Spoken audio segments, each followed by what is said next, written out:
All right, this is Matt Morozik again, and here's my next review of what I got from Wonderfest.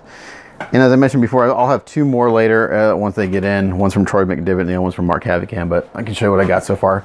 So I ran into Gabe Perna, which I hadn't met before, but I have a few of his sculpts. And he was hanging out at Jesse Garcia's table, and I went up to him, like, "Are you Gabe?" He's like, "Yeah," but he had some other name tag on. I forgot what the name tag was. Some inside joke that I'm not privy to, obviously, because it's an inside joke.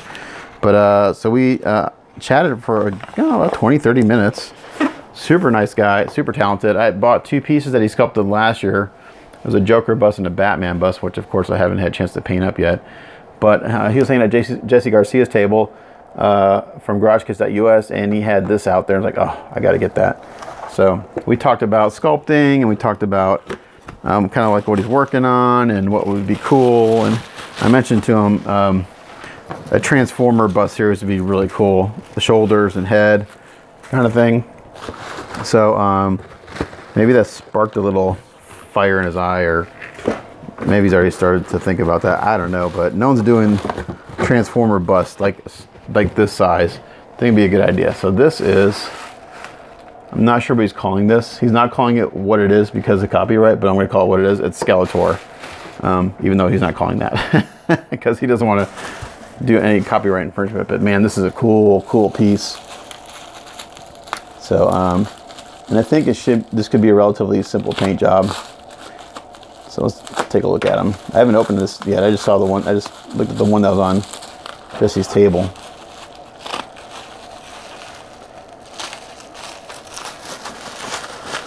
Let's take a look at Skeletor. When I do the Facebook post, I'll name it what he's naming it so I don't get in trouble. I mean, come on. That's freaking amazing. Look at that. That is so cool. God, that's like spot on. Really well done.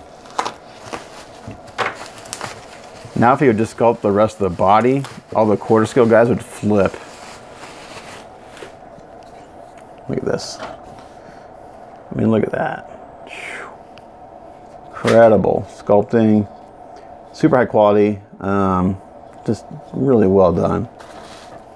This will be a short video because there's really nothing to critique. It's just to show it off. Videos tend to be longer when you have stuff to complain about. Shorter when there's nothing to complain about. All I can say is how awesome it is. Simple base, but actually really pretty. This like some stonework. So even though it's a simple base, it's beautiful. A little bit of a mold line, gotta clean up. No big deal. It's that, and then that. Bam, Skeletor. Look at that. Spot on likeness. I'm not a sculptor, but how hard can it be to sculpt the skull anyway? I'm just kidding. So we got a pour tab here. We got to clean off on the skull, or on the chest emblem, two of them. No big deal. That pig's in there, and there he is. I mean, there's not much to say about this guy. He's really cool. Fit looks really good. Maybe a little bit of cleanup in here to get the head to go down all the way or evenly. And if not, just a little bit of putty work will take care of that. Oh yeah, there's a few little pieces of resin sludge in here. Let's see if I take those out. If those little things are causing that issue, then this thing is done really well. Let's see if I clean these little bits of resin sludge out real quick off camera. If I can get it to go down all the way. They're minor, very minor.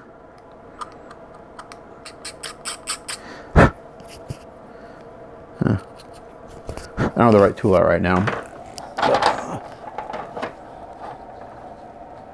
Yeah, that's not it. Anyway. Great sculpt, super high quality, casting is excellent.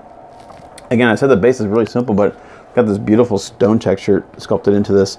And I believe you said this was 3D sculpted, so I didn't realize he did 3D and traditional sculpting. He does both.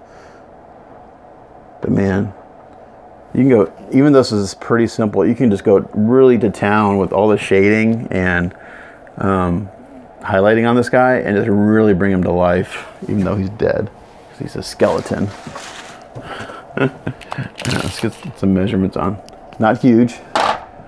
Right about 7.5 inches tall. Shoulders are right about 7.5 inches tall. And depth wise, you're looking at 4.5 inches. So again, this is a quick review. There's really not much to say about it, just that it's really freaking cool and it looks awesome. I'm glad I ran into him, got a chance to talk to him for a little while. And I'm glad I picked this guy up.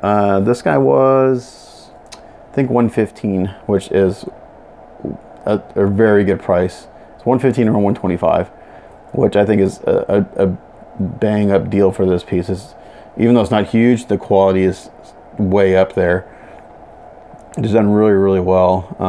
I mean, a kid of the 80s, I grew up watching He-Man, and you know, I can't say that I was a fan of the character He-Man. I love Skeletor and all the bad guys, and as far as good guys, I like Man at Arms and things like that. So, but that's a very short video. It's not much else to say, but it's badass. So I'll put a link down below to Gabe Perna's Facebook page, and give him a shout out and see about getting one. So there you go. That's Gabe Perna's Skeletor, or whatever he's calling it, bust kit review. As always, thanks for watching. It's Matt Mrozek. Catch you guys next time.